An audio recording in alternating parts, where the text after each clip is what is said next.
Welcome to Compass Points, the weekly podcast for CompassKnox.com. CompassKnox.com is your best source for news and politics in Knoxville and Knox County. Your hosts today are Scott Barker and Jesse Mayshark, the founders of CompassKnox.com. You can find their daily in-depth coverage and subscribe at CompassKnox.com.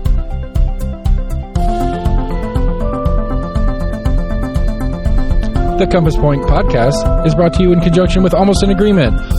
Almost an Agreement is a layman's attempt to get a handle on the workings in government and politics that we deal with every day. Check them out at almostanagreement.com or subscribe for free on your favorite podcast provider. If you'd like to learn more about the topics discussed on today's podcast, go to CompassKnox.com and subscribe for in-depth coverage and much more.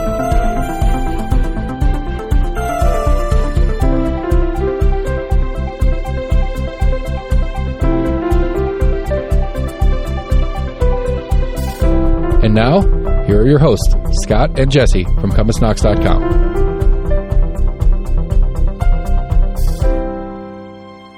Hello and welcome again to Compass Points, the weekly podcast where we talk about Knoxville politics, government, news, business, education, really whatever gets our attention. I'm Jesse Mayshark, co-founder and co-publisher of Compass, which you can find at CompassKnox.com. Joined, as always, by Scott Barker, co-publisher and co-founder of Compass. How are you doing today, Scott? Doing okay. Easter weekend is here, and we're, hopefully going to be able to relax a little bit for a couple of days and recharge the batteries. That's right. We are taping this on Friday, known as Good Friday, to those of you who observe it, and it will be released on Easter Sunday, so happy Easter. To all of you who observe it, whether your observation takes the form of religious services, chocolate bunnies, in our house, we have developed a tradition of the Ramus Gin Fizz, which is a delicious drink that we make every Easter. I don't actually remember exactly how this started. We only make it once a year because it takes a lot of work. It involves an awful lot of shaking, but it is a very good drink. So whatever Easter means to you, we hope you are having a good one. This was actually a holiday-shortened week because all of our local governments are closed on Friday for the Good Friday holiday. However, Scott, even with just 4 days, we managed to cram in a fair amount of newsworthy stuff. Oh yeah, a lot happened last week. It's there's and on a variety of levels. Yeah. So we have an interview coming up later in the podcast with State Senator Becky Massey, who is going to be talking about a study that showed a need for a new state-run mental health facility here in Knoxville. Pretty interesting development there. Some things at the state legislature that we want to talk about, both in terms of legislation and also an unexpected entrant into one of our local legislative races. County Commission considered two options for dealing with the problem of abandoned utility poles, and under fairly extensive lobbying from some of our local telecommunications and utility companies, they came to what you might say kind of splitting the difference there. We'll talk about that. Some bad news from our local Office of Housing Stability. One of our local homeless shelters is going to be closing. In fact, today is supposed to be the last day of operations. And we'll talk about that. But to start us off, I think we should start with the kind of political earthquake of the week here, at least on the local front. It's a sort of wonky and technical kind of earthquake. Technical earthquake. Yes. But it is still an earthquake, and that was last night, Thursday night, the Farragut Board of Mayor and Aldermen, for the second time in 4 years, voted down changes to the county's growth plan that had been heavily promoted and endorsed by County Mayor Glenn Jacobs. And Scott, we have talked about this whole process a lot on the podcast, but this is essentially the end result of 2 years of the Advanced Knox planning process, and that went through a whole series of public meetings and input about what kinds of changes people would like to see in the county's planning and its growth plan, its general land use plan, its transportation planning. Basically, what's the big picture of how Knox County is going to grow and accommodate future growth? And this is a multi-stage, multi-step process, and it gets pretty complicated. We have run through this before, but just to be real quick, the state mandates that all counties in Tennessee have something called a growth policy plan. This goes back to a state law passed in the late 90s. At the time, the law was really passed to deal with the problem that the state legislature saw of municipalities and cities in Tennessee going out and kind of annexing any territory they felt like bringing into city limits, and county governments were not thrilled with that. And so this growth plan got put in place. It required every county in the state to basically come up with a map, designate areas of the map for urban growth, planned growth, and rural areas. The planned growth areas are the areas sort of between the existing urban areas and the existing rural areas. For lack of a better word, we could just call them the suburbs. Yeah. Powell, for example, Halls, these kinds of areas. Those are your planned growth areas. And that map is important, that growth map, because the state law sets some parameters about what kinds of development and intensities of development can happen in each of those areas. So all of the rest of the county's planning, its general plan, which sets more specific sort of goals and objectives for certain kinds of growth in certain areas, its transportation planning, all of these things, its zoning, all of those things have to be in compliance with that growth map. So you got to have that growth map first before you can do all of these other plans. The county adopted its current growth plan in 2001, shortly after that state law was passed, and it has not touched it since. It has not changed it. And so that has led to, we're going on now 23 years of growth in the county. We've added more than 100,000 people to Knox County just during that time, gone from just under 400,000 to just under 500,000 people. But the map has stayed the same. And so developers and home builders have been complaining for quite a while now that the way the map is set up constrains the kinds of development they can do. And their argument is that a lot of these places that were still marked as rural on that map are really not rural anymore. They have been developed over time, and that, they ought to be able to do more kinds of development in those areas. And County Mayor Glenn Jacobs, who is generally, I would say, pretty sympathetic to development interests in the county. He's been a pretty developer-friendly mayor. He has also been frustrated by this outdated map and plan, and he's made a couple of efforts to change it. Back in 2019, he had a more narrowly focused effort that really would have just done away with the extra protections for the rural areas in the growth plan. Because of the way the state law is set up, the plan, when it was first adopted, had to be approved not just by county commission, but also by all the municipalities in the county. And so for us, that's the city of Knoxville and the town of Farragut. So that happened in 2001. When Jacobs tried to do that initial update in 2019, he got it past county commission, got it past city council. It was not a unanimous vote in either case. There was a lot of debate about it and concern about protecting rural areas, but it still passed. But in January 2020, when it came to the Farragut Board of Mayor and Aldermen, it got shot down on a 4-1 vote, and that stopped that process cold. Because again, under the state law, if all three of those local legislatures don't sign off on it, it's dead. You can't do anything. You're stuck with what you have. And so Jacobs was frustrated by that, but he listened to the concerns that came out of Farragut at that point, that they didn't see any real plans for protecting or moderating growth, especially in that western part of the county that really has been overrun by new development in the last 20 years. Traffic through all those areas, through Farragut, through Hardin Valley and Concord is very bad, as anybody who drives it on a regular basis can attest. And so that led to the launch of the Advanced Knox process. And so for the past 2 years, we've had this whole planning process. And basically, this was Jacob saying, okay, fine, we won't just try to go in and tweak the growth plan. We will do the comprehensive, countywide planning update, which is what Advanced Knox aims to be. And so, of course, as we've talked about the last several months, there was a proposal that came out of that started with some changes to the growth plan and then would proceed on through changes in the county's comprehensive land use plan, its transportation plan, and eventually, at the end of all of it, get to updating the county's zoning. But like I said, before they can do any of that, they have to update this growth plan or they can't change anything. And so there were public meetings. The growth Policy Coordinating Committee made up of representatives from the county, the city, Farragut, the school system, the chamber.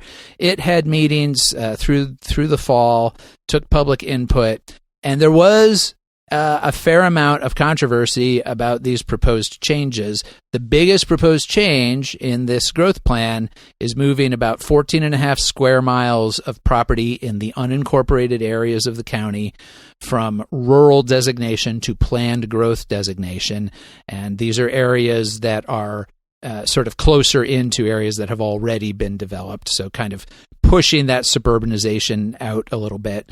And there was a lot of concern in East Knox County from people concerned about losing farmland and protecting agriculture, concern from conservation groups, concern from residents in different parts of the county who feel like the growth that we've already seen is, already impinging on their quality of life, and they're concerned about this plan opening up more areas for more development. Still, it passed county commission in January unanimously this time. It did pass city council, it passed county commission in February. It passed city council earlier this month, not quite unanimously, but on a 7-2 vote, so pretty strong show of support from city council. And Thursday night, it came back to Farragut, where 4 years ago, the prior effort to update the growth plan ran into a brick wall. This time, the county administration thought they had their ducks in a row. They thought they had support on the Farragut board. I was told that people expected to see a 4-1 vote in favor of these changes to the growth plan out of the Farragut Board of Mayor and Aldermen. Well, you know what they say about making assumptions. So to make a long story short, the Farragut board last night voted against the plan changes by a 3-2 vote on the 5-member board. It did have support from Farragut Mayor Ron Williams and Farragut Vice Mayor Louise Pavlin. Pavlin made a pretty long, detailed presentation at Thursday's meeting explaining the plan. One of the points that both she and Williams made was that none of the changes in the plan actually affected anything within the town limits of Farragut at all. And they Pavlin and Williams kind of argued that whatever you think about the rest of the plan, the real role of the Farragut board in this is supposed to be to look at how the plan affects Farragut itself, which is all they have jurisdiction over. Farragut Board of Mayor and Aldermen has no authority beyond the town line.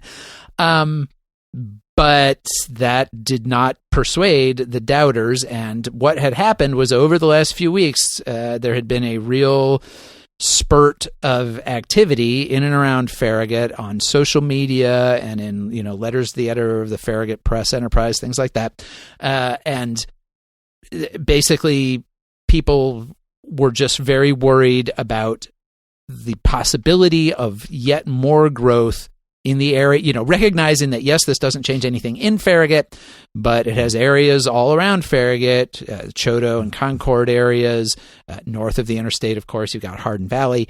There was just concern that allowing still more growth in those areas was just going to make everything that people in Farragut are already dealing with, particularly in terms of traffic, worse and worse. And that there was nothing specific in the plan that was really going to make any of that better. And that was one thing that the 3 board members who voted against it said, was they just didn't see anything in there that was going to, yes, okay, technically it doesn't affect anything under their jurisdiction, but they see ways that it could make life in Farragut worse, and they didn't see ways it was going to make life in Farragut better. And so they voted it down. And Scott, what can I say? We go to meetings all the time where we think we know what's going to happen, and what happens is not is not what we thought. It's March Madness. It was interesting. The first time around, Jacobs had his proposal and it failed. This time around, he did pretty much the textbook thing where he has public process, try to nip any opposition in the bud or accommodate opposition before there's a vote on anything. Farragut was involved. The town manager, I believe, was on the David Smoke, the town administrator. Yeah, he was on the growth policy coordinating committee. So, Farragut residents could be involved. So, that whole public process, that to come up with a plan is designed to prevent surprises like this, and but it didn't prevent this one, and it is odd. I mean, there were very few changes, even in the areas right outside of Farragut. I mean, there was just a little bit. I believe in Choteau, some of that's designated rural now would have been planned growth. Nothing I recall to the north. There's a little bit in Hardin Valley that also got moved into the planned growth area. Although, as Pavlin made the point, that area in Hardin Valley that's switching to planned growth is part of the area that's really already pretty developed. Yeah. And so that switch there is more a recognition of what's already happened than kind of projecting a whole lot of future growth. And but the and one of the things is that since it doesn't change anything now, the conditions that have led to the heavy traffic and the development and all is going to continue anyway. So it's it's not if the new plan wasn't going to help, the old plan certainly isn't going to help. Yeah, and that was definitely one of the arguments that Pavlin made to her colleagues, was that the things that you are all mad about, the congestion, the fact that County Commission currently approves the vast majority of new subdivisions that are presented to them, and so forth, all of those things are a product of the current plan. That's a product of the plan we have now, the 2001 plan. Mm-hmm. And so if you don't like what you have now, then sticking with the plan that has produced that might not be the best way to change any of it. I mean, that was her argument. And that by, one thing that the proposed changes did do, even though it removed some of those areas from rural designation, in the areas that remained rural in the plan, it actually reduced the amount of development allowed there from allowing up to 3 units per acre down to allowing only 2 units per acre. So actually a lower level of intensity in the rural areas. And that's what Pavlin and of course members of the mayor's staff who have advocated for the plan and everything, what they have said is that if you don't change anything under this plan, you're just going to keep seeing what we are already seeing, which is 3 unit per acre housing subdivisions from wherever you are out to the county line, wherever the county line is, east, west, north, south. That's what the current plan is set up to do, is just to, slowly and steadily eat up existing open space and convert it to 3 unit per acre housing subdivisions kind of forever, which is a recipe for sprawl. And part of the point of this plan is to try to limit that kind of sprawl development, concentrate development at higher intensity in places where there are, county amenities and infrastructure that can handle it. That was the theoretical goal. Now, of course, how well the proposed plan achieved that, subject to it. There were a lot of people even before the Farragut vote who were not sold on this plan.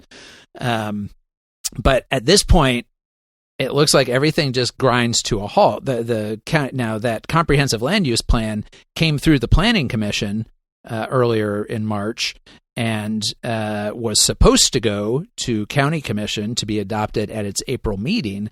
But there are things in that comprehensive land use plan, there are designated uses that depend on the changes in the growth policy plan, and they cannot approve a land use plan that includes anything that is at odds with their growth policy plan. So anything in that new comprehensive land use plan that is out of sync with the 2001 growth plan just could not legally be adopted by commission. And so I have not yet heard a clear answer on what's going to happen with that plan going to county commission last month.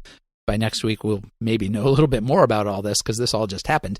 But my guess is that at a minimum, they're probably going to have to delay that vote, and they might not be able to vote on that plan at all in its current form.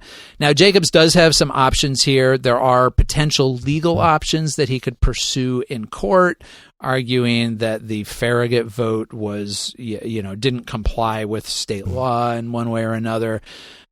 He could reconvene the Growth Policy Coordinating Committee and say, okay, let's look at this again and see if we can make these people in Farragut happy.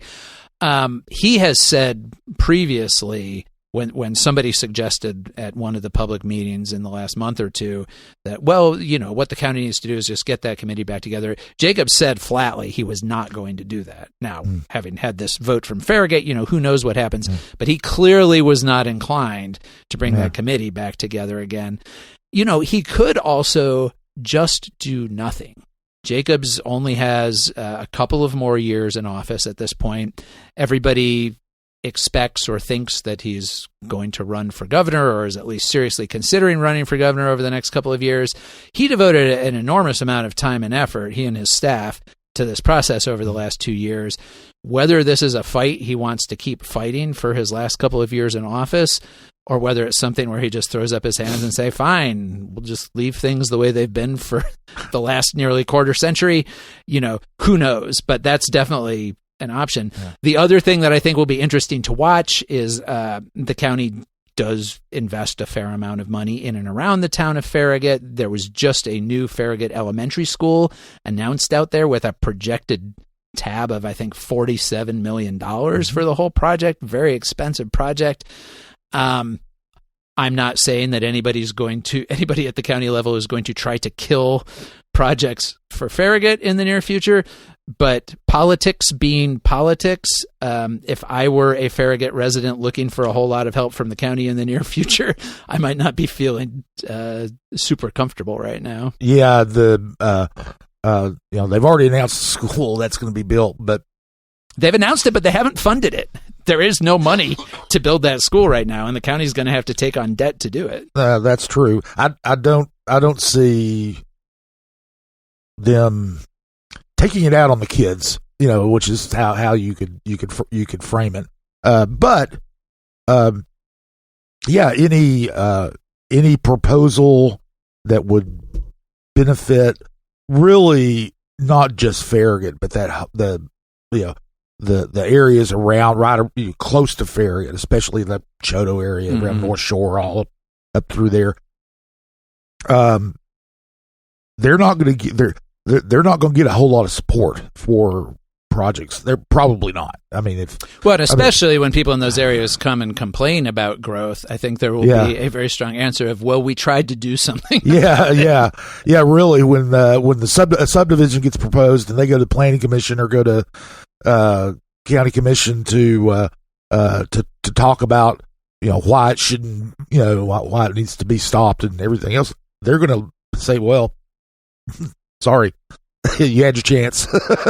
Well, and I do think one other thing worth mentioning here is that this is as surprising as this vote was in a lot of ways, because the county officials had been pretty. We just talked to Mandy Benedict on the podcast from the mayor's office a couple weeks ago. We asked her specifically about, and how are you feeling about Farragut? And she said they've been involved from the beginning. We've had a workshop with them. We feel pretty good about it. So it was surprising in that sense, but this is also very much in line with Farragut's history as a town. I mean, the town of Farragut was incorporated in the first place, basically, to get better control over growth in that area. At the time, in 1980, they were concerned about the city of Knoxville annexing property, which the city was doing, all the way out along I-40, almost to the county line.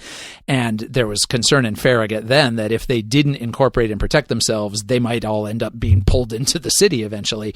So this is a town essentially founded on kind of fundamental NIMBY principles, like we want to be able to control what happens in our backyard. And they have their own planning commission, and they have some of the strictest building requirement. I think they do have the strictest building and development requirements in the whole county. So it has always been a town very focused on growth and development and on controlling the kinds of growth and development that happen there. And so, in that sense, this vote is kind of in line with who Farragut has always been politically. And I did hear from a couple of people that the recent primary election there may have played a role here. We talked about how Angela Russell won decisively in a 5-person Republican primary out there for the county commission seat. And she won 48% of the vote in a 5-person field, and she won in basically every precinct in the town.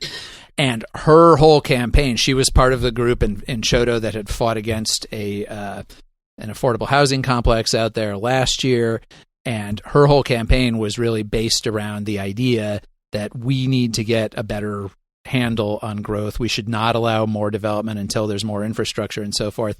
And I think that her strong showing and the assumption that she will be the next commissioner out of that district after the August general election might have had some influence on those couple of board members as well, in terms of saying, hey, this is what people in Farragut want, and that's who we represent. So anyway, it was very interesting. Lots to come out of this.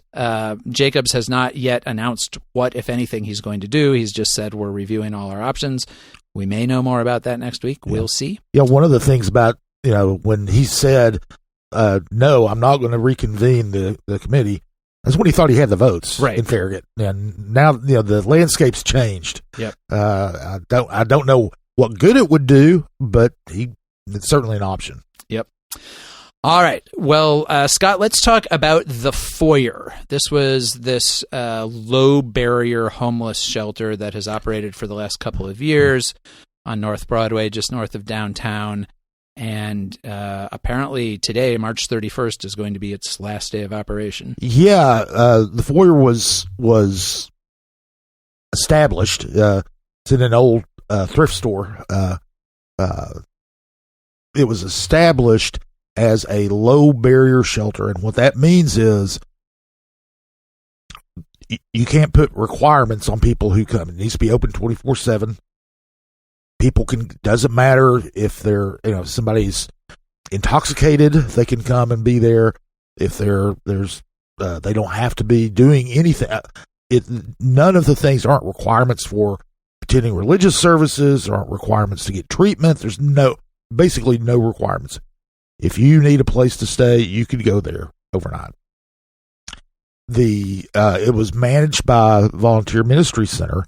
Now, one thing that Volunteer Ministry Center did was they required, if you stayed there, that you would need to be actively searching for permanent housing. Because that's what Volunteer Ministry Center is all about getting people into housing. They just opened the permanent supportive housing complex in Caswell Manor in East Knoxville. But it was originally going to be 40 beds. During COVID, they dropped it down to 30 beds. And so it's a small shelter, but it served a population that either couldn't or wouldn't go to the Knox Area Rescue Ministries or the Salvation Army, both of which are religious organizations that put religious requirements on people, and there were a lot of rules. They couldn't, and all. Basically, the only rule to get to a low barrier shelter is, you can't be breaking the law. That's about it. And there are, this isn't unique to Knoxville. There are low barrier shelters all over the country.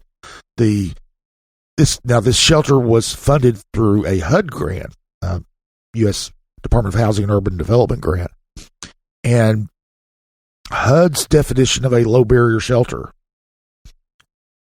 even would not allow Volunteer Ministry Center to require people look for housing, and that was too much, and that put the funding at risk.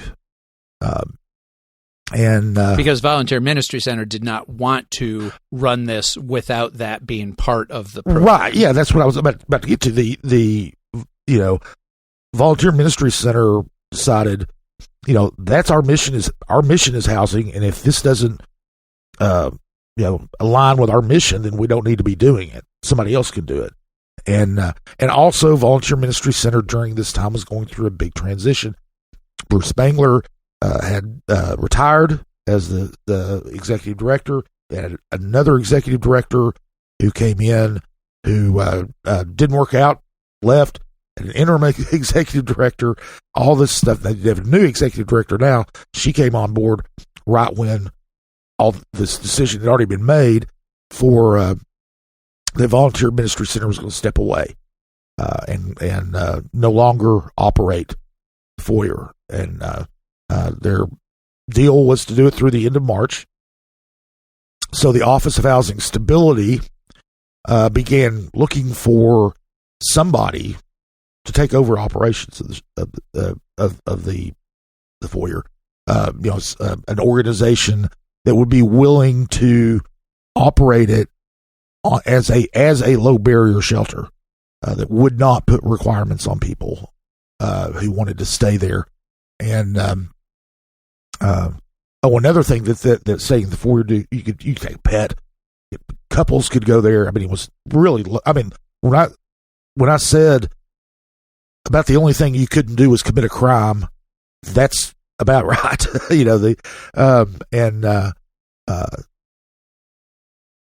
We're looking for an organization to do that. It takes staffing. It's going to be staffed 24/7. Maintenance, upkeep. You got to rent. They pay rent to Salvation Army actually owns it. But the whole having an organization with the funding to do that and the willingness to operate it as a low barrier shelter apparently has proven to be too much. There's nobody. Aaron Reed, who's the director of the Office of Housing Stability, said last week that they just haven't been able to find anybody. Nobody has agreed to do it under those conditions, and so they're going to have to close down, and they're closing today. And I think one thing that it illustrates is how actually difficult this work is of providing services to the unhoused population. Yeah. It can be a very challenging population. Everybody recognizes that. And I think particularly the kinds of people who are coming to the low barrier shelter, who for whatever sets of reasons either don't want to, or in some cases may be barred from going to other shelters. It's that is a difficult job. And if you are a nonprofit like Volunteer Ministry Center, for whom that particular, of course, they do work with the homeless population. Yeah. That is their sort of entire focus.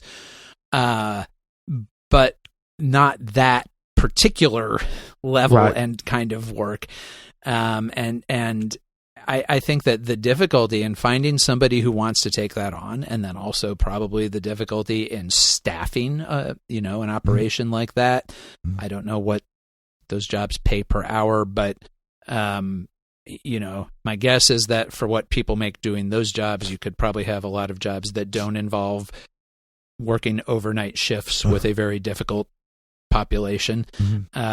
So on one hand, it's not surprising that it's not work that people are clamoring to do, but it does just illustrate again exactly why homeless services are so hard, because by definition, you are just dealing with a population with a lot of challenges, and a population with a lot of challenges creates challenges even and especially for the people who are trying to help them. Yeah. And one thing too, the agencies that work with the homeless population here, definitely the ones that operate shelters. They're religious organizations. They're faith-based organizations. They look at this as a mission, and they also look at it as part of that mission is a lot of times they have religious services there. They have rules. They have, and they're not willing to that's part of their mission. So they're not going to compromise their mission. And really, the organization, there are no substantial organizations with the wherewithal that are not faith-based to run a shelter right now. Right. Yeah, that would take it on. Well, so one of the questions that often comes up when we talk about homeless services is, well, why doesn't the city just do it? Or why doesn't the city and the county do it? They have this Office of Housing Stability that Aaron Reed is over. There certainly are cities across the country that operate publicly funded and managed shelters. Mm-hmm. So why not here? Yeah, for one thing, it's never been done here. The city and the county look at this as, they can help coordinate services, can help the different organizations work together, but they don't actually operate things. Now they could.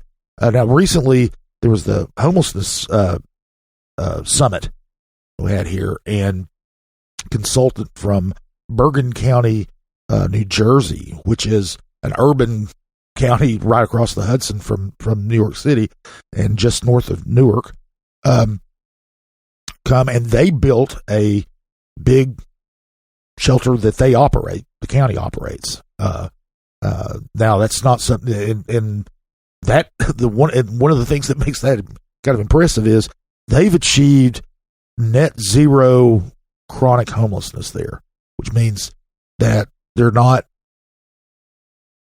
basically they've eliminated chronic homelessness, which is, the long-term homeless problem. So, that is certainly a model that could be used. Now you're talking about, you still have the same problems. And I don't have having a government entity running a low barrier shelter might produce its own legal issues.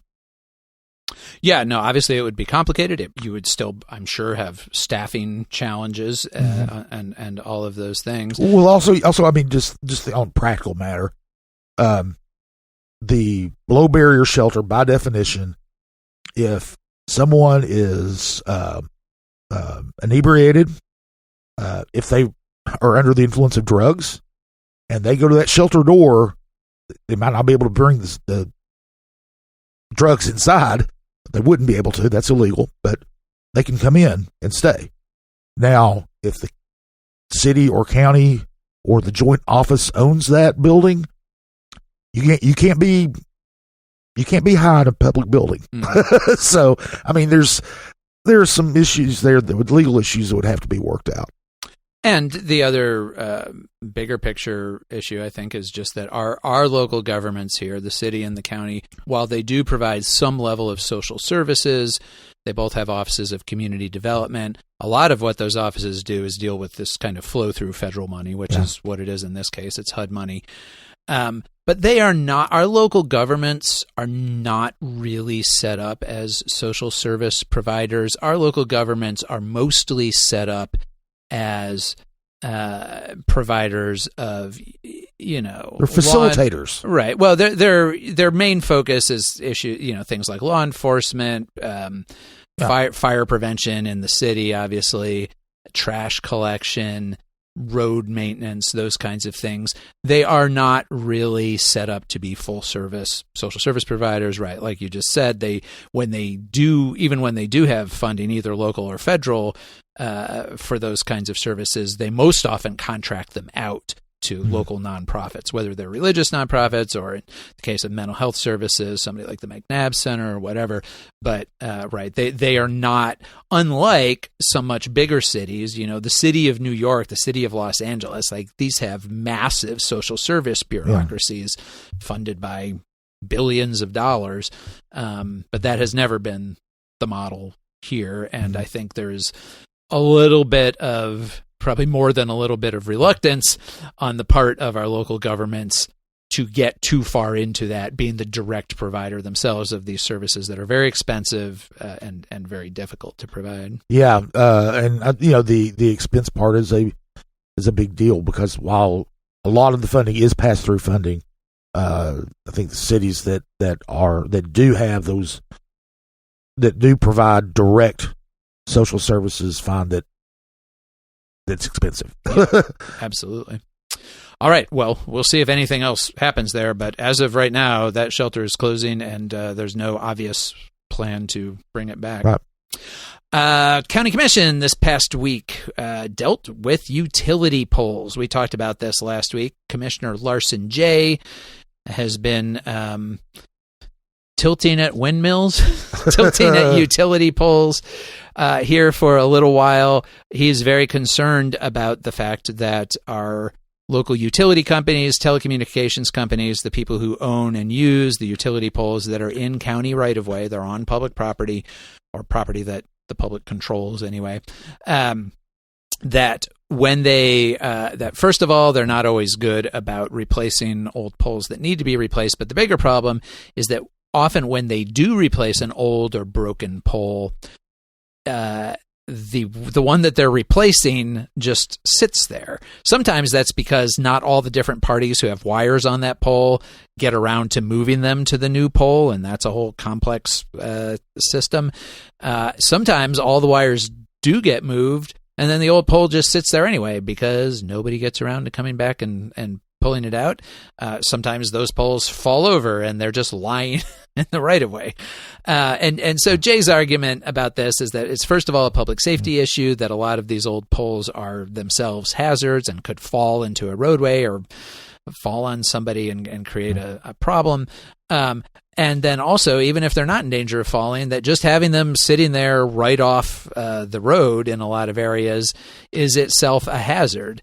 And the county provided some statistics that 50% plus of all car accidents in the county involve vehicles leaving the roadway.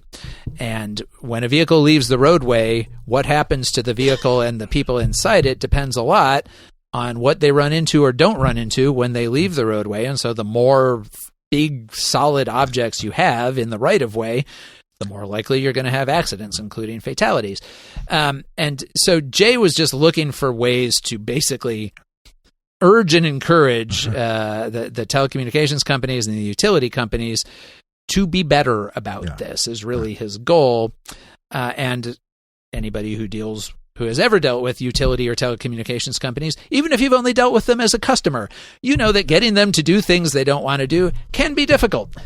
And that is what Jay has found here. There was a fair amount of resistance from the local utilities and telecoms to at least some of what he was proposing. He proposed two different things. One was a resolution that basically just says, hey, we County Commission really strongly encourage all of our local pole owners and users to meet quarterly with county officials, go over your inventories of poles that need to be replaced, tell us what you've done in the last 3 months, tell us what you're going to do in the next 3 months, and then get together again 3 months later and do the same thing, and just kind of have this ongoing coordinated conversation so everybody knows, what they're doing and what they're looking at.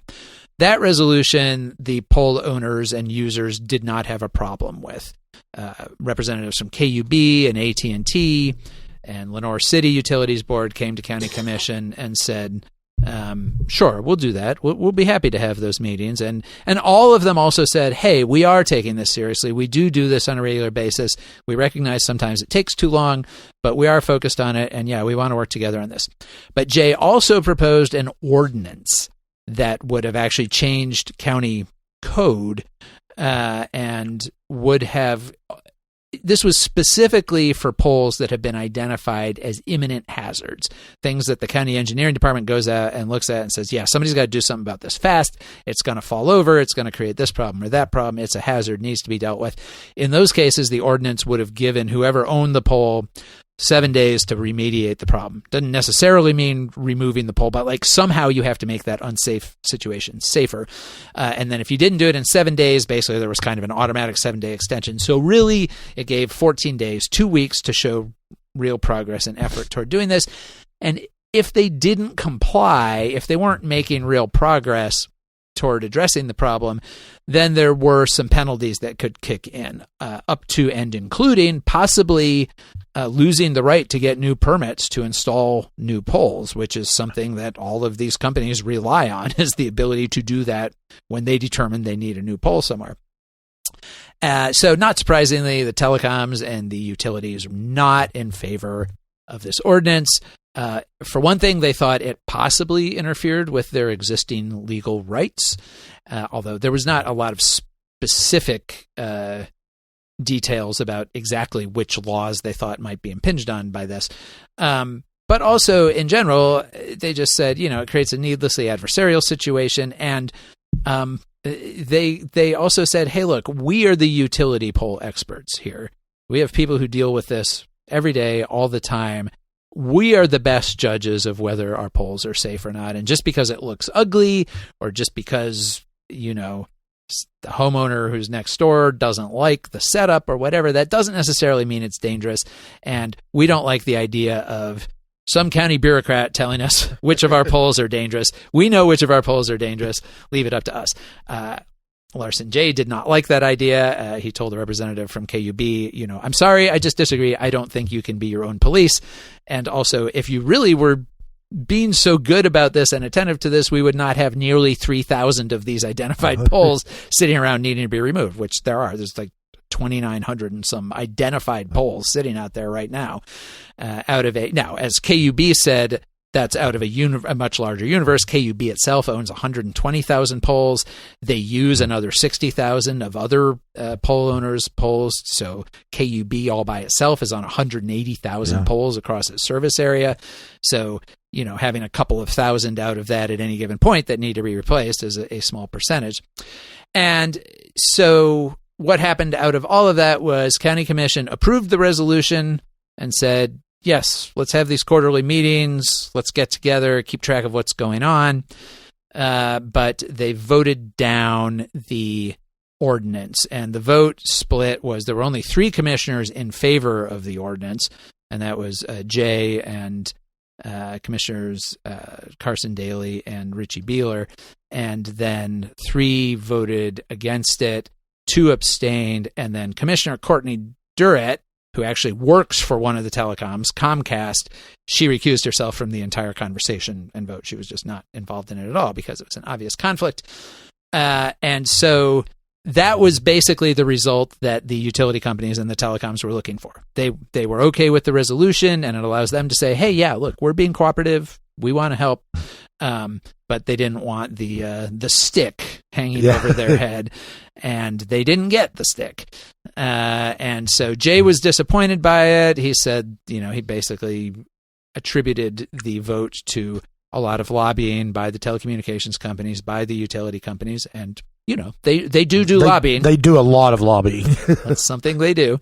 They might call it just friendly conversations with their local representatives, but it's still lobbying. So the net result, Scott, was that the utilities and telecommunications companies got what they wanted. And is that any kind of surprise? No, not at all. It doesn't. It's not going to hurt them at all to meet every 3 months and talk about stuff. The big thing is, I think as you mentioned, they don't want to be told what to do and when to do it. And I mean, nobody likes that. I don't like it. You don't like it. We don't. But they especially don't like it. And nobody likes it, but most people don't have a raft of federal and state laws giving them authority to not do anything they want, but to do a lot of things that they want. They can do a lot of things that they want. And so, they have, they can, get easements left and right, to where they can build these things. And so, but yeah, it's not going to hurt their bottom line either. If, the other one, if they want to delay, taking down poles, or they only budget taking down 500 poles a year, and, they don't want to pay for taking down an additional 100. So, they want to be able to control their operations and without government interference. Yep. And just to give a little sense of the scale, KUB says they do pull 1,500 to 1,800 poles a year on a regular basis. Some years they've been trying to catch up lately, and so some years they've actually cleared about 3,000 poles out. So their argument is like, look, we're out here, we're doing this, we're working on it. We want to work with you. So that's probably the end of this particular discussion. We will see how those quarterly meetings go. Jay said that he, of course, will be watching closely to see if that resolution by itself actually improves the situation. And he left open the possibility that if we come back in a year and things haven't gotten better, maybe there would be more support on commission to take a somewhat harder line. But for now, they're going to work cooperatively. And he did encourage, Jay did, anybody out there who sees one of these polls, if you see a double poll, there's two polls right next to each other and you wonder, why do we need two polls there? Or if you see a broken poll or whatever, go ahead and report it to the county public works department, report it to your county commissioner so that they can at least try to keep track of these and keep trying to hold the poll owners' feet to the fire. But that seems to be where we are for now. All right, let's talk a little bit about the state level. A couple different things to mention there. First, we wrote a little bit this week about a bill that is moving through the legislature. That's actually one of two bills requiring age verification for internet users. So one of these bills, the bill that's already passed the House, and I'm not actually sure its current status in the Senate, need to go back and look at that, would require that all social media companies, and it has some legal language in there defining what they mean by social media companies, but you can assume that they mean Facebook and Twitter and Reddit and TikTok and basically all of these, Snapchat, all of these platforms that rely on user-generated content and posting and so forth. It would require all of them to verify the ages of their users in order to keep people under 18 off of the platforms. And this is part of a wave of these laws that have been proposed, especially in Republican-dominated states this year, about protecting children from things they could find online, from online bullying, a lot of concern about growing levels of mental health issues among young people, and some sense and some studies that suggest that social media plays a role in that, although the mechanisms are all, still kind of fuzzy. But this is the selling point of this law is that this is to protect kids, and that people under 18 could get on social media with parental consent. So it's like a two-step process for the social media companies. They have to first verify the ages of their users, and then for users under 18, they have to verify parental consent for them. And the thing about this that maybe has not been talked about enough is that while this is aimed at users under 18, by definition, it's going to affect everybody who uses social media, because the only way for these companies to keep people under 18 off is to know the age and verify the age of every single one of their users in Tennessee. So all of the users over the age of 18 in Tennessee who are on social media platforms would have to go through whatever the age verification process is. That's not spelled out in the law. They're kind of putting that all on the companies. Like, you guys figure out how to do this. We're just telling you have to. And they're also not giving them a lot of time. Under the law, basically, once the law took effect, each company would only have 14 days from whenever the first time some new or existing user tries to access them to verify their age. If they can't verify their age in that time, they have to block them. So you think about Tennessee has 7 million people. I don't know how many social media users it has, but let's say millions. I'm going to guess that more than half the people in this state are active on some kind of social media. So you're talking about millions of Tennesseans having to verify their ages. And because there's not one standard yet, maybe this is something that all these states passing these laws will produce, but we don't have it yet where there's like sort of an internet age exchange where you can, one site that everybody knows and trusts where you go and verify your age and they give you some kind of token or something that you can show to other sites that verifies your age. I don't know whether something like that would even be doable, but it doesn't exist now. And so all of these platforms would have to come up with their own systems. So let's say you're somebody who has a Facebook account and a Twitter or X account. Maybe you're on Reddit.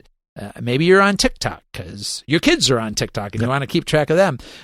Any individual person could be looking at going through multiple kinds of age verification systems for multiple companies. And the law says that all of these companies that do age verification, in addition to having to do the age verification, have to also delete all that information immediately so that they're not retaining like your driver's license or passport or whatever it is that you use to do the age verification. It says in the law that they have to do that, but as a user, how much confidence how comfortable are people going to be sending their driver's license to all of these different places or, whatever that verification ends up being? Well, you can sell data within 14 days. Yeah, for sure. I mean, that's, they might have to delete it within 14 days, but they can sell it in a couple hours. Or you can get hacked. All right. All sorts of things could happen there. And so then there's a separate bill that is also moving through the legislature that is specifically aimed at pornographic websites. Same basic deal. You have to verify the age and verify that people are over 18. Of course, those laws have sort of an extra burden, which some of the major porn providers like Pornhub have been out there lobbying against these laws, saying basically two things. One is, people might be willing to verify their age to use Facebook or Reddit, but people might be a lot less willing to verify, to send any identifying information to a pornographic website and kind of like leave themselves potentially open to some future leak showing, here's all the people who verified their ages for Pornhub or whatever. Because even though the data will tell you that, again, probably some large number of people in Tennessee regularly access pornographic websites, it's not something a lot of people are going to be out there like just talking about, hey, I just verified my age on Pornhub, or necessarily want their coworkers or other people to know about. And then the other argument that the porn companies make is you're not going to stop pornography on the internet, and that the only companies that would even try to comply with these laws would be the more legitimate companies like Pornhub, which is an actual big known corporation. But, the internet is rife with lots of much sketchier sites run out of who knows where, Russia, China, or anywhere. And that, in fact, by doing this, what you might actually be doing is driving porn consumers right into the arms of, all sorts of bad actors from around the world. So lots of different, and the ACLU is against all of these laws, says that basically all of them are unconstitutional infringements on freedom of expression, and that this is clearly content-based restrictions. Now, the state says that, like with the social media law, we're not restricting content. It's not aimed at, people who want to post mean things about Donald Trump have to show their age or whatever. It's for everybody. But there's a counter argument to that, which is that because it does really single out social media companies. And it defines social media as different from, for example, gaming platforms are exempt from this. So, for example, the very popular streaming services out there that have video game content are exempt from this, which is kind of funny because it just shows you how little I think a lot of our legislators understand about how the internet actually works and how social media companies work, because a lot of those gaming platforms that they're exempting have their own social media-like amenities alongside them that people who use them chat with other people and post things and whatever. And actually, like my own kids, for example, who are about to be 16 and 19, they barely use what we think of as traditional social media at all, but they are on those gaming platforms a lot, talking with their friends, talking with people all over the world. The law doesn't even touch those kinds of platforms. So there are a lot of aspects to this law that I think are potentially challengeable on First Amendment grounds, that certainly will be challenged, and probably not even the Tennessee laws, because some of these laws have already passed. Florida's social media age verification law just took effect. It's slightly less restrictive. It only affects people under 16 in Florida, but it will be challenged in court. So we're probably as states and the federal government wrestle, in this ongoing struggle to kind of moderate all kinds of information available online, we are going to see, I think, a lot of First Amendment cases come through the courts, and given the current makeup of the Supreme Court and other federal courts, it's pretty unpredictable what's going to happen. But it is possible that a lot of our experience of the internet is going to change in the next few years and really become much more restrictive. Yeah, I just don't see as a practical matter how it's going to work, even if it does pass. But wouldn't it just be easier just to ban parents from buying their kids phones? Like, wouldn't that be a more direct way of achieving the result? If the goal is to not let kids use the internet, basically make it illegal for you to have your kids online. Like, it would be a more direct and logistically possible way to go about it. There's so many ways to get on the internet. Yes, most kids use their phones, I agree, but there's laptops, tablets, whatever. There's school computers. Now, of course, the school computers all have built-in filters, and you cannot get to pornography on school computers and so forth. You get Facebook.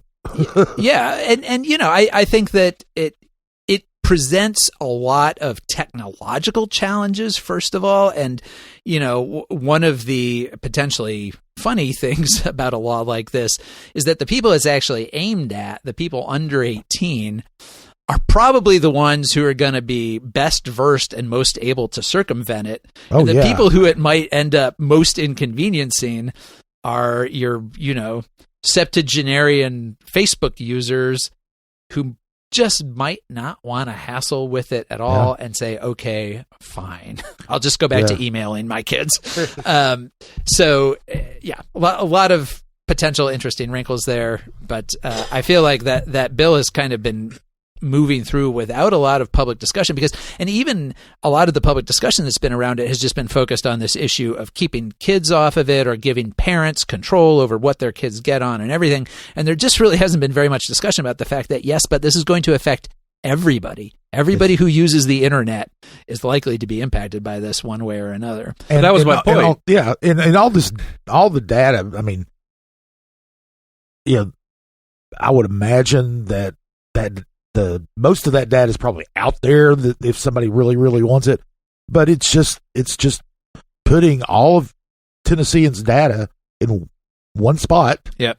And saying, come get it. Well, and it's also, a lot of these same lawmakers have been very critical of big tech and the big Facebook and Twitter, the big social media platforms. They are actually giving them, forcing Tennesseans to give those same companies even more personal data and information than we already do. Yeah. And so there's a little bit of disconnect there between, on the one hand, this great concern about the growing power and concentration of these companies and all the data they have, and then also passing laws saying, also, you have to give them all of the rest of your information that you haven't given them yet. So we'll see what happens as that, if it passes and gets signed and rolls out. But that is on the horizon, so just be aware of it. Also wanted to mention, in terms of state government, we had a slightly interesting thing happen this week in one of our upcoming local legislative races. State Representative Sam McKenzie, who represents the 15th District, is running for re-election, and that is the most Democratic district in the county. And there was no particular reason to think that his re-election chances were going to be complicated in any way until this week, when County Commissioner Daisha Lundy, sort of out of nowhere, surprised a lot of people, because I talked to a lot of people after this, and they were all surprised, by announcing that she is going to run in the Democratic primary against McKenzie. She picked up a petition this week as of today. She hasn't turned it back in yet, but she did pick one up to get signatures to run for that seat. She will have to turn that in by next Thursday. April 4th is the legal cutoff. So we will know by next week whether she's really going to follow through and run. But it was surprising for a couple of reasons. First of all, she hadn't given any indication she was going to do this. But secondly, Lundy is not running for re-election this year to her county commission seat. And last fall, when she announced that she wasn't going to seek a second term, she pretty much made it sound like she was kind of over politics. She was worn out by it. She's had some frustrations on county commission, being one of only 2 Democrats on commission, being the only person of color on county commission. It has not been always a friendly or easy time for her.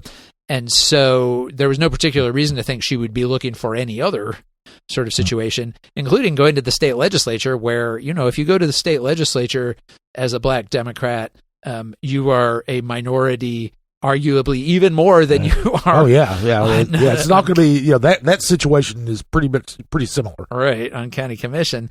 But she said that she felt called to do it, that she had lots of people urging her to stay in public life. I mean, this is, of course, the thing people always say when they run, right? Like, everybody told me I should. Yeah, I didn't want to do it. Everybody told me to. Yeah. Mackenzie was obviously surprised by this and, just gave a statement saying he is happy to run on his record, and anybody, of course, can run who wants to, but he basically said it will be interesting to find out why she's running, because he professed to not really have any idea why she was running. So again, we will know by next week whether she has actually turned in a petition and is going to carry forward with that. But if so, could be an interesting. We don't have very often competitive Democratic primaries in Knox County, just because we don't have that many offices where Democrats have traditionally been super competitive. Although it's worth noting that when Mackenzie first ran for this seat, there was a 3-way Democratic primary, which he won. So it wouldn't be the first time that he's had to deal with that. Yeah, it's not unusual for this seat. Right. It is unusual for other seats. But this seat, whenever, if there's especially when there's not an incumbent, there's a lot of interest. That's what makes this one kind of unusual, is that Mackenzie is an incumbent. He's very visible. He's not, he's not been tainted with scandal or anything. Like he's been in leadership positions in the legislative Black Caucus, and has been a pretty, as prominent as you can be as a Democratic legislator in Tennessee. Yeah, and so that makes it a little unusual that he's going to be challenged. But she would be, if Sam Mackenzie had not run, she would be a logical person to think would run. But sure. I'm just kind of surprised. It is a little surprising, I think, that she is challenging Mackenzie. Yep, definitely some head scratching going on out there about that. But it'll be interesting to watch. Oh, for sure. All right, Scott, let's talk about this study of the need for a new mental health hospital in Knoxville. Of course, this is something that's been talked about here for a few years, and there was this study that came out basically verifying that need, and we have an interview coming up with State Senator Becky Massey, who's been very involved in working on this, but to kind of prepare us for that interview, what's the big picture here? Well, the big picture is after a little bit longer than a decade, the state has decided that indeed Upper East Tennessee does need a state-run. There is a need for a state-run mental health hospital. Lakeshore closed down in 2012. That left of the 5 districts in Tennessee for mental health services, Upper East Tennessee is the only one that doesn't have a hospital. The closest one is Moccasin Bend in Chattanooga. Nashville, Bolivar, and Memphis all have mental health hospitals. So, and what they did when they closed it is they used the same funding and contracted with 3 private hospitals to do this work. And while the number of people who have been treated through these hospitals and through community programs has more than doubled since Lakeshore closed, there are gaps, and this study identified those gaps. And one is the indigent population, another is the people who are in jail or who have had court-ordered evaluations that need to be done. These private hospitals don't do those, and so they would have to go. Those have to go to in our case down to Moxon Bend, and it costs a lot of money. One of the numbers I'm trying to pull it up here. Believe. Well, I'll have to look it up here. It's expensive. They interviewed Spangler. There was 688 admissions from Knox County, or from our region. It's a 24 county region. That were in that went to Moxon Bend that would have otherwise, if there had been a state hospital in our region, would have stayed here. And it cost $76,000 a year for the sheriff to get all the transport just to drive people. Yes. Well, I mean, it takes a day. Yep. Because you got to down there and back, and so that's an employee, probably a jailer or maybe a deputy, but transport officer, whoever does it, and then gas and wear and tear on the vehicles, the whole 9 yards. So, what the study said that that the bottom line is there is a need, and it said that, and they also looked at, this is important too, they looked at population growth. We've got about 1.8 million people in this region, and the region stretches from Roane County and Loudoun County up to Bristol, Kingsport, Johnson City, Tri-Cities area. And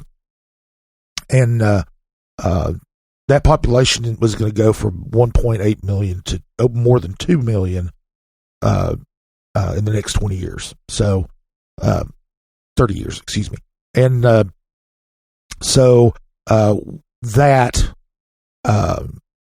we right now they have just enough beds to cover the population, the 1.8 million, according to the formula that they use. But not all those beds are staffed. So there are we've got workforce shortages. As we do in so many industries right now, and so they look at that and they said, okay, in the future we will need more. We will have the need to treat more people in this area, and so they said that the 100 beds would at a new hospital would meet that need up through 2053. And it's really important to note that the, as you said in the intro to this, it's been talked about a lot. One of the things is it's one of the fairly unique thing, a little more common now than it has been in the past. The city and the county worked together. County commission, city council held joint workshops where they brought in the commissioner of mental health and substance abuse services and state lawmakers, stakeholders. They had these two workshops where they really talk through the issues. They joint resolutions or not joint resolutions, but identical resolutions urging lawmakers to pursue this and lobby for it. And as a result, Senator Massey, State Senator Richard Briggs, Lieutenant Governor Randy McNally. For some reason, I kept wanting to say McKinley, and I said, "No, it's not McKinley. It's McKinley." Anyway, they approached the department and asked for the study. They did the study. Now they have the data to go by that says this. Now, nobody's breaking ground anytime soon. Right. It's there's no funding. There's no site. There's no nothing. All there is a study.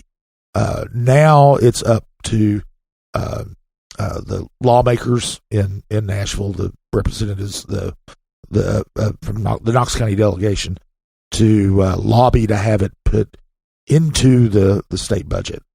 Now this, and it's as I said, there's not a site. It may not be in Knox County, although Knox County is the most populous part of the district. It could, or the region. It could go in a nearby county, but they don't have a site. They don't have funding.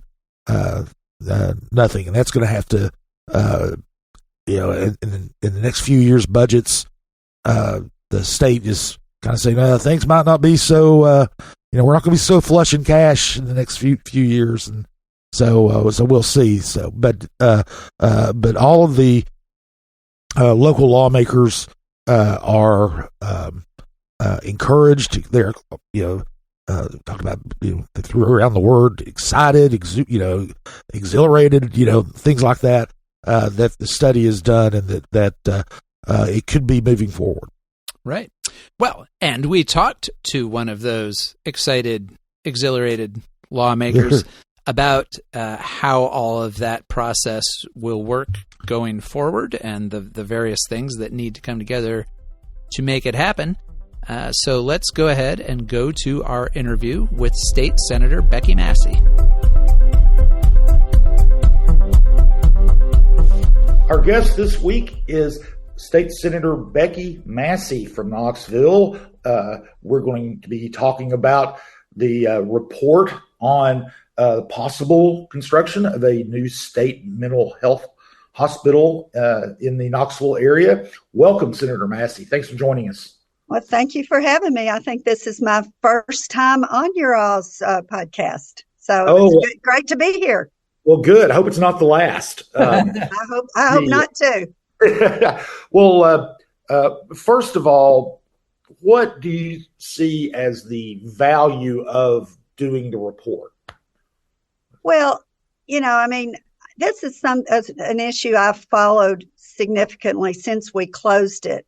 When I was first elected in 2011, 3 days later, I got the phone call that, hey, we're closing Lakeshore a mile from your house and losing almost 400 jobs. First call, say, welcome to the legislature. But, also having served my folks at Sertoma meant some of them were dually diagnosed. We had a few that had short stays at Lakeshore. I was familiar with the operations and kind of walked through that. But so I think, we all recognized the need.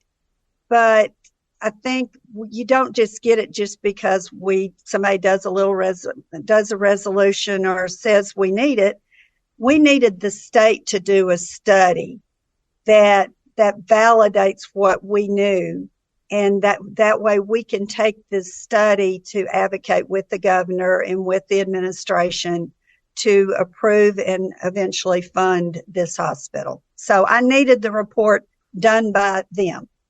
And that's why I reached out to Commissioner Williams and got the Lieutenant Governor and McNally and Senator Briggs to sign on the request with me to request the study. Well, what stood out from the study to you? What kind of jumped out at you? Well, I knew I've kept them accountable every year when they the commissioner presents her budget in the health committee on, are the money still staying in our community, in our region? How many people is it serving and everything?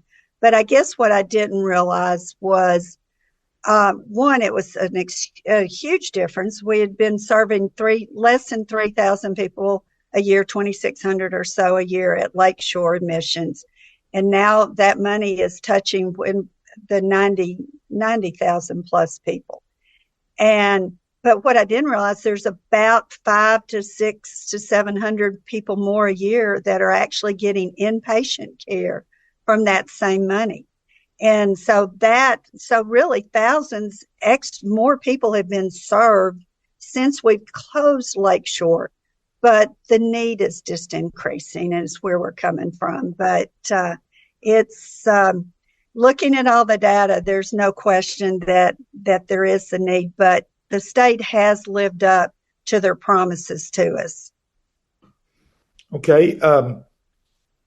One of the things that we talked about the day of the announcement was one of the things you mentioned was the effectiveness of the joint workshops the city and the county held, where you and the other members of the delegation and the commissioner and service providers, other stakeholders got together and talked about it. How important was that, and why? Well, I think it's almost more important so the community understands what's going on. I think the community needs to know that there is a need and that, people are working together to try to get something done. That probably didn't necessarily play into getting the study done, but it does play into getting community support, which I think is ultimately going to be important in building a new hospital. One thing. Sorry, go ahead, Scott. Well, one thing that you mentioned is that the report's going to be needed to get the funding, because the report doesn't mean it's going to be built. It just means there's a need. This is step one.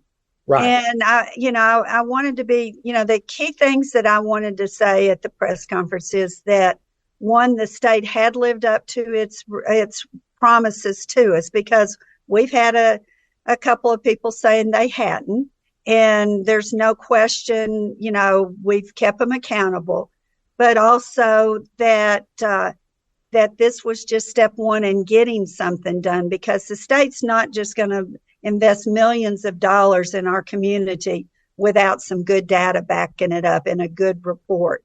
And so that's why this report was so important to help us, to help me and the rest of our delegation advocate with the governor, with the commissioner of finance, with the administration that, hey, we need this. We need to get it on a list and then get it funded. And I'll work with the commissioner to hopefully she'll request that in her budget this year too. This coming year. Yeah, and that was kind of where I was going, was kind of the peel back the curtain about how these things happen in Nashville. So you'd be going to the mental health commissioner and the finance commissioner and advocating for that. Maybe the governor, when you run into him, and then, like you said, the commissioner possibly will put it in a budget request, and that would be for next year's budget, not this year. That process starts late summer, early fall, and so I'll kind of work with her on, encouraging that process. She and I have a really good working relationship.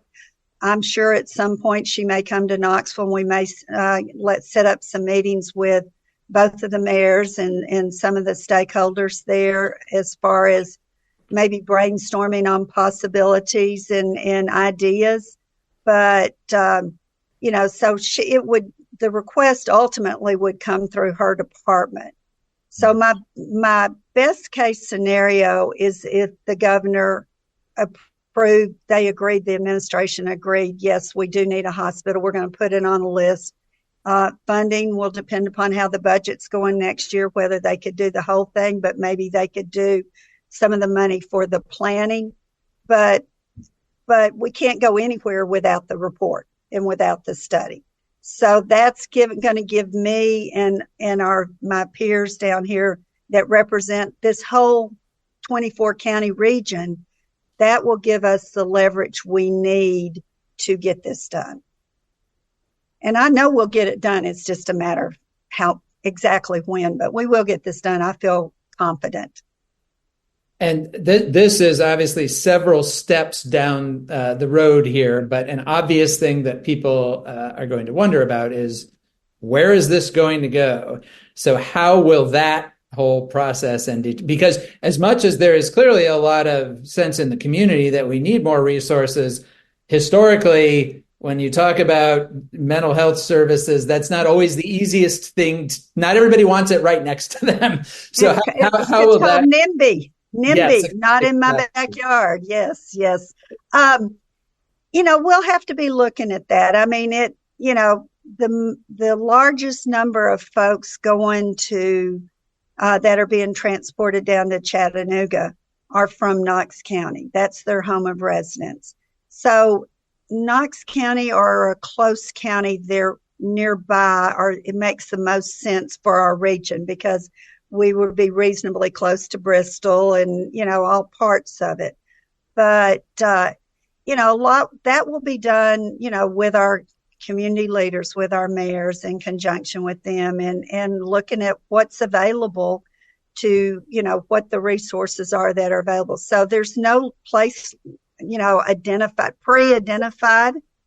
But we will be, working with everybody to say, okay, where are possibilities and how much are those possibilities? And, all the things that kind of will go into finding property to do something on, build something on. Is there a building that can be retrofitted? So, I mean, that's like you say, that's several steps down the road. My whole agenda at this point is to work. I've already briefed the deputy governor on it. I'd already had conversations before the report was back with the commissioner of finance. So, and I'm sure I'll set up some meetings with the governor and several of our, the lieutenant governor, and some of us will all go be a part of those meetings. So we'll there's a strategy involved in this. And if you just throw something up against the wall, it doesn't usually work. But if you kind of methodically plan your strategy out, it may not be immediate, but you usually are pretty successful. And if you've got the good data to back it up, which we do now, I don't see how that can ultimately be ignored. I want to go down the road a little ways too. In fact, okay. I'm going to get in the weeds a little bit. Go down the road and get in the weeds. One of the report said that a 100-bed hospital would be justified by the data. And one thing that was said at the announcement last Friday was that it was going to be built like 50 beds now, and then 50 beds later, or not now, I guess it'd be at first 50 beds. First. Add 50 beds. Where does that come from? Is that something that is I mean, that doesn't seem to be set in stone because that's not in the report or anything. Well, actually it is. I must have missed it. Actually, what they did was, and I think it was more near the end of the report where it's saying that the research shows that you need X number of beds for this many adults for psychiatric treatment beds. And so what the report said was right now we're short 50 beds. And if you look at 30 years from now with what the population is projected to be through the Boyd Center studies, we will be 100 beds. I mean, another 50 beds short. So we could go on and do 100 beds now when we first do it, or we could do 50 but have the facility has the ability to finish it out later on, so you're spreading out some of your costs a little longer, so you don't have so many at the beginning. I always go back to my nonprofit days because I always figured out which way I could get something done. And if you couldn't get it all right then and you needed to stretch it out, there's a lot of times 2 or 3 different ways to do something. And obviously, if you can do it all at first, that's great. But if you can't, we need to get something started. We don't want to wait a whole lot longer just to get 100 beds if we can go on and get 50 beds started with knowing that we're going to need the space there to get to that second 50 later on, if that's what happens. But I'll work with them whichever way they want and advocate for our 24 county region. In terms of managing people's expectations for this, I guess, how much of a difference do you think having this facility will make? Because I feel like in recent years, anytime homelessness comes up, anytime, sort of adolescent mental health issues come up, like there's this whole universe social issues out there that people kind of come back and say, well, if only we hadn't closed Lakeshore. And I know that's a kind of simplistic way to look at all of those situations. So I guess how important is this in addressing those issues, but also how limited is it going to be in its ability? I mean, we have way more than 50 homeless people just to start with, you know? Right. And not every homeless person needs to be in long-term inpatient care. Right. They may need short-term care. I mean, 90% of the people that were served at Lakeshore were there less than 10 days. So they may have gone back out and lived on the street. Mm-hmm. You know, I don't have that data, but, you know, it's not going to be the cure-all end-all. But the problem is the 3 private psychiatric hospitals that we're contracting with as the state to take the patients in these communities, they're not equipped to take the folks that are most severely having the most severe mental illness issues. They're not equipped to take people from jail, and they're not, and that includes not doing those forensic evaluations from that. And those folks, some of those are being held in jail till they get that evaluation done, anywhere from 90 to 100 days. 90 to 100 days. That's awful. And so if we can get something to get those things moving quicker, but our mental health needs are increasing exponentially. You know, part of it got obviously bumped up when we went through COVID, but a lot of it was already growing. Part of it is people admitting they've got, you know, we're talking about it more. So a lot of that 90,000 that are getting the treatment are more what I'd say moderate mental health needs. I mean, they're functioning people there, but they may be experiencing depression or maybe some suicidal thoughts but there's things that can be managed through community-based supports, which really is the optimum. You know, it's nobody should really be living in a hospital full time. I mean, I'm a big believer in community-based homes, even like what Helen Ross McNabb is doing with some of the folks that were at Lakeshore. That is so much better than living in a hospital. But we need the hospitals to get people stabilized, and it might be a 3-month stay, you know, until they get stabilized, or a 4-month stay. But the end goal should be, you know, some kind of community living with full-time supports for some that are much more severely disabled. And, you know, I mean, that is something I do believe in, but I believe we're missing this piece of a hospital that's relatively close by in the community, that so their families can offer the support that they need, their friends offer the support they need, but that can give somebody a little bit more than what they'd get at a 3 or 4 or a week stay at Peninsula, let's just say. Mm-hmm. So I think there's a lot of pieces to the puzzle, but you're right. It's not going to be the cure all. We're still going to have homeless. We're still having a growing mental health need, and we've got to look at hitting it looking for solutions from all angles of it.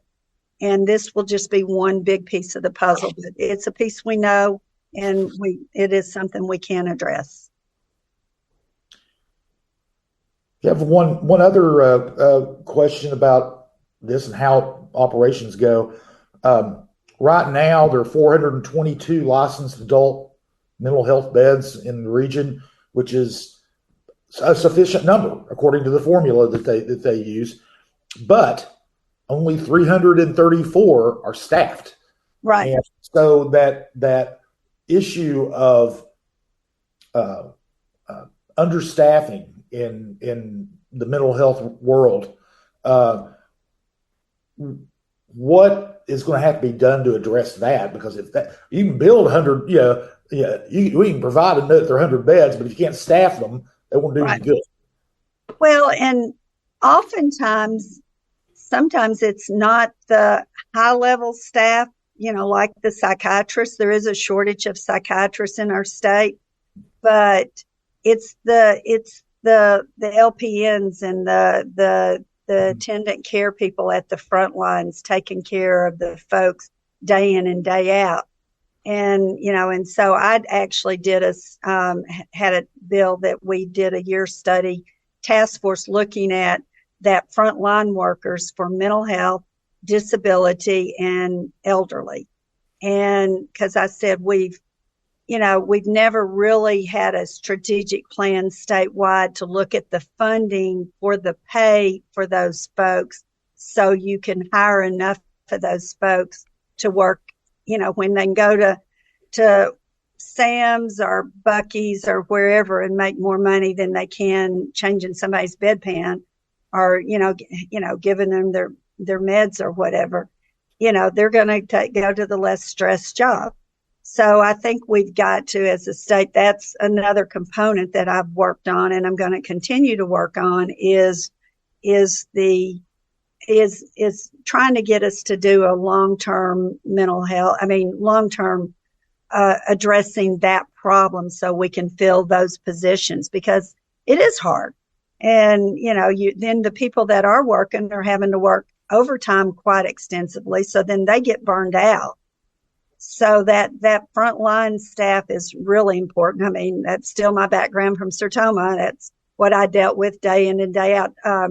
Jerry Wagner, that used to head up Helen Ross McNabb, served on that task force as we looked at all this. So he's always a great resource.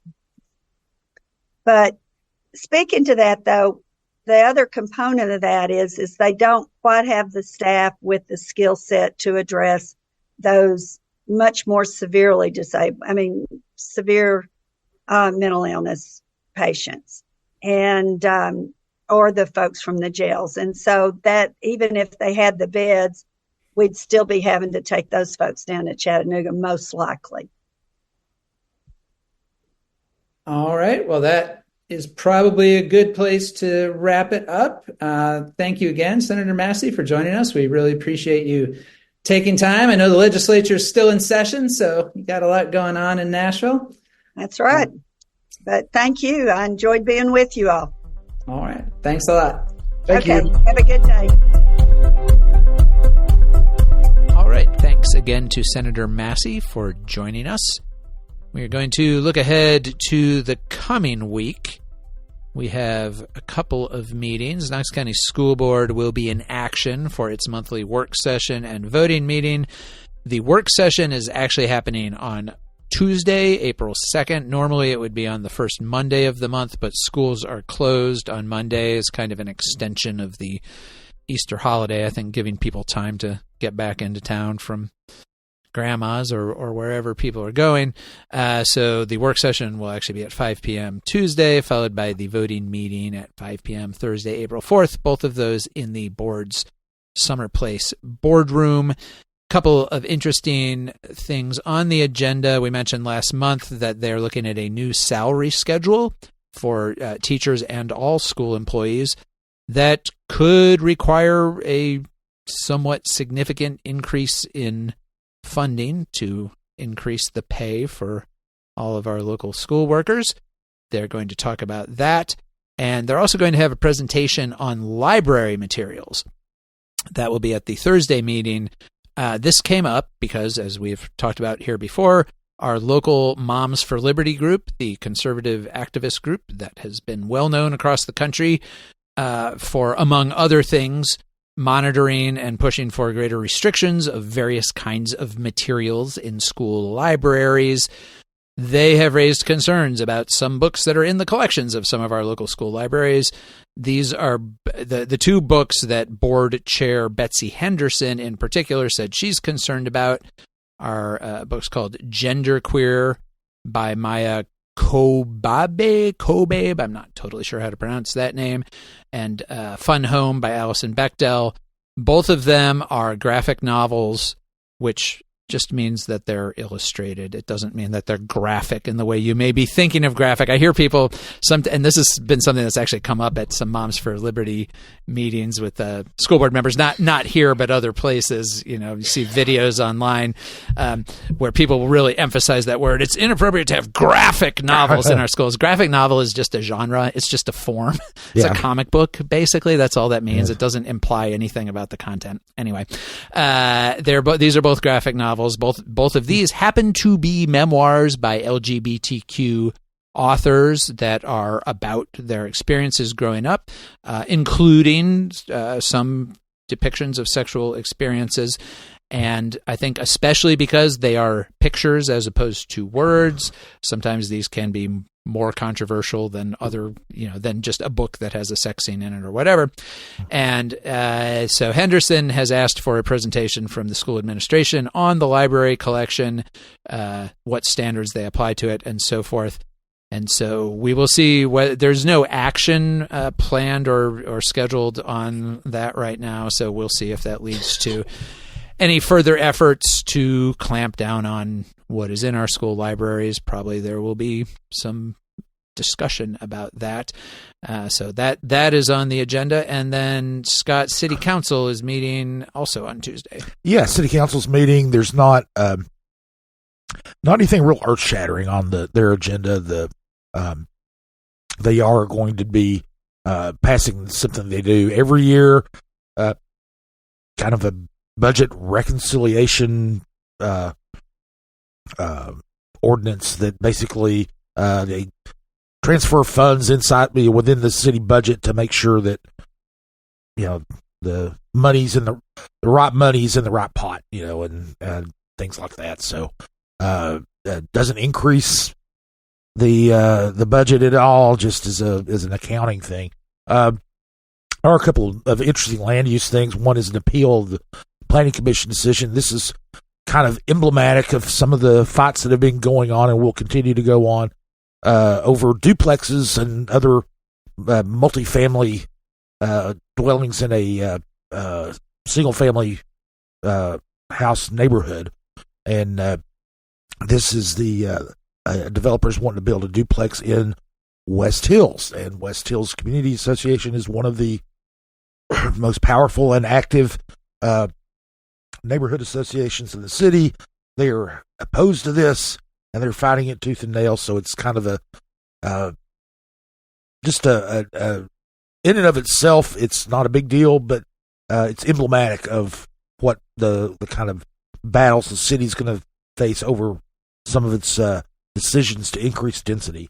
I feel like West Hills, that every house in West Hills has a little red alarm that whenever something involving multifamily housing pops up, that alarm goes off and the whole neighborhood gets activated. Gets it. Yeah, it's kind of like an air raid exactly. signal. Yeah, but they zealously protect their status as a neighborhood for single family dwellings. So and that's what this is about. Another interesting thing, I think we may have talked about this on the podcast before, but it's a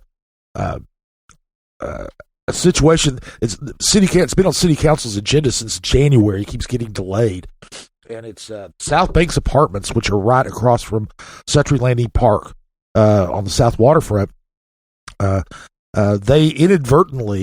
apparently inadvertently, encroached on the city right of way in constructing these in a couple of places. I mean, very tiny bits, but nonetheless, they found out after they had already built the thing that encroached on there. So they've been trying to get easements from the city. A lot of people have been a little bit up in arms about it because it's kind of like, well, you don't want to reward a company for a developer for breaking the rules, and they, it is breaking the rules to build something in the city right away. That's right. That right of way is for telecommunications companies. Right. It's not for developers. Yeah. It's multiple poles all through there. but no, I mean, and these are, I mean, it's like the corner of a footer. You know, to fix it, you have to tear down a building. And but it keeps getting delayed. It may get delayed again. But they're going to be considering that as well at the Tuesday meeting. Other than that, there's really they're going to be talking about money for speaking of Century Landing Park, a new boat dock there. So, but it's a very small amount of money. So, but like I said, there's nothing too earth-shattering yet. Who knows what could be added to the agenda between now and then, but for now, that's it. All right. Well, we will be here next week to talk about those things and anything else that happens in the interim. For now, once again, just wish you all a happy Easter. And thanks, as always, to Lord Seth Barber for his production work here with Barbarian Productions. And our theme music is by Will Wright. Oh, by the way, we did mention this last week, but Scott did write a really nice profile this past week of Will Wright, whose band Senryu actually was one of the locals who performed at the recent Big Ears Festival. And so if you like our theme music, or even if you don't like our theme music, Will's an interesting guy, and you should go and read about him. We'll talk to you later. Welcome to Compass Points, the weekly podcast for CompassKnox.com. CompassKnox.com is your best source for news and politics in Knoxville and Knox County. Your hosts today are Scott Barker and Jesse Mayshark, the founders of CompassKnox.com. You can find their daily in-depth coverage and subscribe at CompassKnox.com.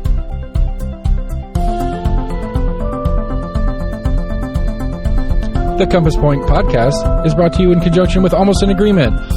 Almost an Agreement is a layman's attempt to get a handle on the workings in government and politics that we deal with every day. Check them out at almostanagreement.com or subscribe for free on your favorite podcast provider. If you'd like to learn more about the topics discussed on today's podcast, go to CompassKnox.com and subscribe for in-depth coverage and much more. And many thanks to William Wright for composing our theme song.